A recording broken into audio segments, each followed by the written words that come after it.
We're looking at the aftermath of one of the strongest storms ever to tear across the ocean and smash into land. That super typhoon, 195-mile-per-hour winds cutting through the Philippines. Families there waking up to the reality of what they survived.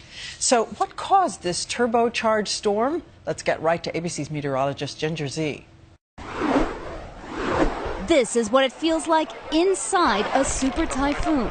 The waves crashing, camera shaking as 15 crew members who were working on a barge are just barely rescued from the turbulent ocean. Super Typhoon Haiyan raced across the Philippine Islands, kicking waves up to 19 feet high, winds up to 195 miles per hour. Power lines shredded, leaving millions unable to communicate.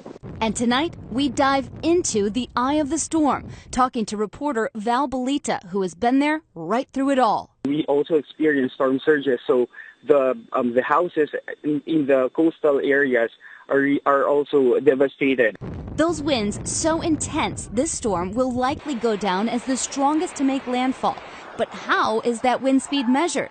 It's an estimate made by satellites. See, that satellite up in space has an instrument on it called a scatterometer. That instrument beams microwaves through the clouds of the storm. The beams hit the ocean and then reflect back up at different angles. That helps the satellite determine the speed of the wind. And the wind speed is really what matters, not necessarily the size of the storm. So let's look at that super typhoon just before landfall yesterday. Now, we measure the diameter of a storm usually by looking at the tropical storm force winds and how far out those go. Well, in this super typhoon, it's about 300 miles across. So it's relatively small compared to a storm, say, like Irene, that was almost double that, but much weaker.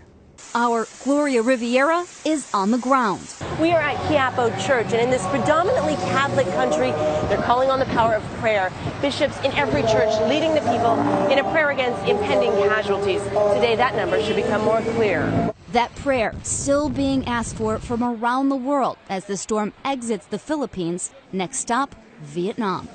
And that's just it. The sun again coming up, and we're going to learn so much more about just how catastrophic this storm was, Diane. One thing I can tell you, in about 24 hours, it goes to Vietnam, and it hits as a lesser storm, Category 2, but still pretty significant. Yeah, still packing a lot of wind, and we will be learning more. Still so much unknown. Thank you, Ginger.